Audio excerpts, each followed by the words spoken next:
Do you want to be able to do this? So the third shot, it's so commonly undervalued in doubles and mixed, yet it's such a pivotal part of the game. Dean, what are the common mistakes we see people make when doing this? I think the two biggest issues, and it comes more of a mindset thing, is that sometimes people will serve and then almost hide. They see the serve as almost just getting the rally started. And on the complete other extreme, we kind of have the serve and then almost look for everything. And then unfortunately, then not getting on to too much at all. So very much in this video, we're going to be looking at one, some technical aspects of how you can get yourself into a better position for the third shot, and two, tactical mind games, how we can understand where our opponent might be hitting it and then set up appropriately. So when it comes to the third shot, there are numerous different shots we can look for, positions we can start on either side. Now, from a lot of the feedback we've got on our videos, we're going to actually sort of narrow it down, just focus on a couple of different shots to look at. So Dean, where are we going to start? So the first shot that we're going to try and cover is if I'm serving from the odd box and the opponent's trying to almost pick out my partner's backhand, which is very common, maybe particularly at club level, because we kind of consider that backhands aren't as strong as forehand, and it's a very common return to kind of hit through. And the reason we're looking at this is because we don't see a lot of net players having the confidence to almost come back and intercept it. They're almost happy that kind of coming past them. So that's the first shot we're going to be looking at.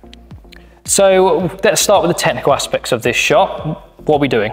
So we start with the almost serve itself and what's happening with the racket after we make contact with the serve. So if I'm here and I'm making contact with that serve, as I'm kind of letting the racket come through, it's really important to feel like I allow that racket to continue up. And I think sometimes the biggest problem that we see is almost people complete the serve and then leave the racket down. So when the shuttle comes through, we don't have time to bring the racket up. So I feel like I'm completing that action, and then I'm kind of almost a bit more towards the pan grip and covering this around the head corner. So my racket almost feels like it's in line with where that shot is being made contact and that back corner, because I don't want to have to feel like I have any adjustments left or right. I'm trying to feel like I'm getting in position nice and quickly. It's a quite unusual feeling, I think, for a lot of people, because when they're at the net, they tend to stand quite forehand biased. So getting that angle of the racket is so important, almost protecting your face in a way, because that's where the shuttle is going to come through, around that sort of height, and then sort of getting you used to that feeling in that position. Now, Dean, as you were demoing that, I could see your weight was naturally shifting a bit further back. Why are we doing that? So I'm someone that when I'm serving, I stand with my racket leg in front of my body, because I like to have a little bit more support on my stronger side. And for this, it works really well, because as I've made contact with that shuttle and this is coming up, I'm almost placing a bit more weight on my non-racket leg, which allows me to almost have a little bit of a lean. Now, although this doesn't look like much, what it does is it brings my eyes back a little bit, which gives me more time to process that hard return into this corner, and then hopefully my contact point will be a lot better. And it's all that shift of the body where we don't want to be too far forward, otherwise it's just going to fly through us.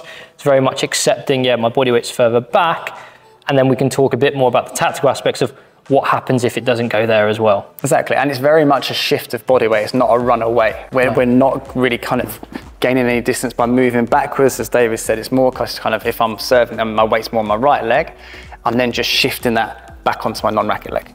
And now the shot. Now, I think a lot of issues I've seen as a coach from this position is big swings. Yeah. And we very much here don't want to have a big swing. So how are we going to hit it? And I think part of that in the way of big swings is almost the excitement. People thinking that they've got the shot and actually they're not really controlling what they're doing with the racket. So once we've obviously brought this racket up and weight's a little bit more on its back leg, it's trying to feel like we're using the wrist and the fingers to generate the power. So it's very important that we're having this light grip still as we're coming back and then squeezing on contact. So we're almost using the pace coming at us and punching it back, almost redirecting it back over the court rather than trying to feel like we're generating all the power ourselves. And finally, where are we actually going to try and hit this shot? I think in an ideal world, it'd be great to feel like we're hitting it back towards where that return to serve from, because it is going to be the one where there is the most space available. However, I think if you get hold of this well and you are dominant, you will feel like you can get away with where it goes, as long as you're, again, maybe a little bit more ready for the next shot, but you have already applied a high level of pressure, so it should put you in a great position for the rally. Now, as we spoke about in our service video, where you serve to can often force your opponent to hit certain shots to certain areas. Where should we be serving to get this reply? I think you're right, David. It very much almost depends on where our opponent is set up. But we'll look at a couple of different options. So if someone's set up around here, I would possibly use the tee as an area to serve to, because it almost teases them into making that maybe a little bit easier on the forehand. They don't have to rotate too far, and it opens up their backhand corner. The other option is, if people sometimes struggle to change grips or they're very forehand dominant, is that if that serve comes slightly across them, maybe onto left shoulder in around this area, as they're changing their grip, actually that backhand sets up naturally to go across. And it does take quite a skillful player to be able to then have the ability to maybe turn that shot on the straight. So it's very much sort of dependent on the player, and that's probably something we have to sort of adapt to as we go on for a match. You can't just go on knowing if I serve there, it's definitely going to come back there. Certain players have certain positions they prefer to, or struggle with certain areas. And I think this is the big part of this third shot, is that tactical element. It is that mindset of getting to understand where our opponents are returning to. Do they have weaknesses on certain sides? And then we start to cover those areas, rather than, as we mentioned at the start, covering everything. When is everything really coming over? And now it's giveaway time. If you haven't already, please head over to our Instagram account, where you'll get the chance to win 2 tickets to this year's All England Championships.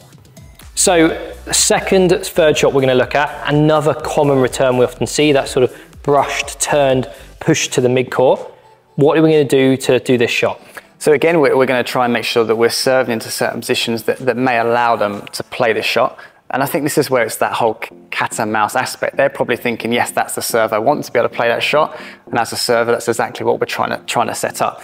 So again, we're still doing exactly the same thing with our racket. We still feel like we're serving it and following through. But this, rather than maybe feel like it's set on the round head, may start to feel like it's set in a little bit more neutral, but favouring slightly onto the forehand side. And then from here, it's all about how we move across and what we're doing with our racket. And what we sometimes see, David, is, again, people sometimes get excited and bring this racket too far behind them. So again, what happens is we've got the shot in front, racket behind, and there's a lot that can go wrong within this distance. So we're trying to keep things nice and short and compact. I feel like this racket kind of maybe, again, leads a little bit more, but stays very much in front of my body. And again, it's very much with the wrist and the fingers. I like how you spoke about the racket leading there, because I think often people think, oh, I couldn't get to that shot. But it's because their racket's down here, and maybe their feet are moving first, but the racket's not doing the thing. And this is the thing that's hitting the shuttle. So it has to be the first thing that goes, so you can actually get there as early as possible and take advantage of guessing that side. Exactly. Now, automatically, Dean, just when you shadowed that, I could see more movement maybe to this shot than the previous one we spoke about. What are we going to be doing with the feet? So it's actually making sure that my non-racket leg is working properly. This is where the explosive movement is going to come from. Again, I think most people think everything is dominated by racket leg, not necessarily the case. So once I've served here and this racket coming up, I'm almost feeling like I'm pushing off my non-racket leg, and then the right leg is almost stepping out to keep me on balance. But it's this push here from this non-racket leg that allows me to have this distance to cover this shot. So we've spoken about our racket getting into the right position and using our non-racket leg as the driving force to get out wide. Now, Dean, firstly, how are we going to hit this shot? And secondly, where is it going? There's a lot of similarities to what we looked at with the Inception grip. We're probably going to be using more of a panhandle grip again. And the reason being is we're probably going to hit a hard interception shot into space towards the back of the court, because that's very much where the space is. And then again, in the way of power, loose grip on approach, and again, on contact, squeeze in to get that pace using the wrist and the fingers. And it's all about just taking that time away from our opponent as much as possible. We don't want to add this big swing in we spoke about earlier. It's a nice, short, snappy action to get that shot into the gap. Exactly. I think if we have the pace from here, we should be hitting a fast, punchy shot that's very difficult to get back. So if by having a big swing does exactly the same thing and bring all these error rates into it, there's just no need for it. Now, bring in some tactical elements, Dean. Where do we ideally want to be serving to sort of hopefully get this shot coming our way? I think for this one, serving to the tee is a very good option. 2 reasons. A, if you're serving to a right-hander, it's the natural swing for them, for their racket to feel like it comes across their body. But also, if I'm serving to the tee, what that does is it restricts the angles in that it feels like the shuttle's almost coming out past me. So it feels like I've got a little bit more time to see that shuttle, and it should be a little bit easier for me to intercept. And just from a tactical element, Dean, obviously we've picked these 2 different shots for a reason. Why is that? I think that they're pretty common. returns from this side. And I think if we can get onto these 2 returns, sometimes what you'll find is the other returns aren't as good. Yeah. There's a reason they're picking these 2s, because maybe they're a bit easier to play or they're used to playing them. But what I like about these 2, David, if I'm playing a match, let's just say I've served a tee here, and I've anticipated this soft one to the forehand and hit a good winner or high pressure shot. Next time I serve that same person this side, I would remember that. And I think I'd also be playing again mind games with them a little bit to say, they're probably not going to play that return again because last time it was unsuccessful. So it takes a very brave person to play something that was already unsuccessful.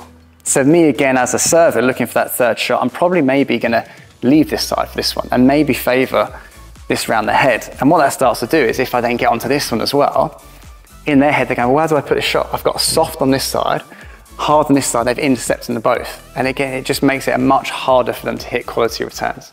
And instantly I'm thinking what maybe the audience are thinking of, oh, well, what if the shuttle then comes here? And this comes back to something we actually haven't spoken about yet, is there's 2 of you on the court. Yeah. And this is where we can work as a partnership. Well, if Dean's maybe thought, you know what, I've hit a good one here, you'll cover that bit. Maybe he'll tell me, actually, can you just look after that bit, this side, just in case? And then it even looks like there's even less gaps for your opponent to hit into. Exactly. Having communication as a server, particularly to your partner, is so important. And what we see a lot of is people after rally going, oh, I thought you were going to get that. Well, just tell them before, like get organised and split the court as much as you possibly can. Make this court your side as small as possible. And if you can work better as a pair on what shots you're going to look for on the 3rd shot, you're then going to have more confidence on picking a side, committing to it and getting the initiative far earlier in the rally. So Dean, what would be your #1 tactical takeaway from this video? I think hopefully what we discussed today is that when you are serving, you should have a reason as to why you are serving to the area. And it may well be because the grips or position of play, but also it might be to predict certain returns that they have played throughout the game and you're able to exploit really early in the rally. So as always, if you like this video, please hit the like and subscribe button and head over to our Instagram and give us a follow.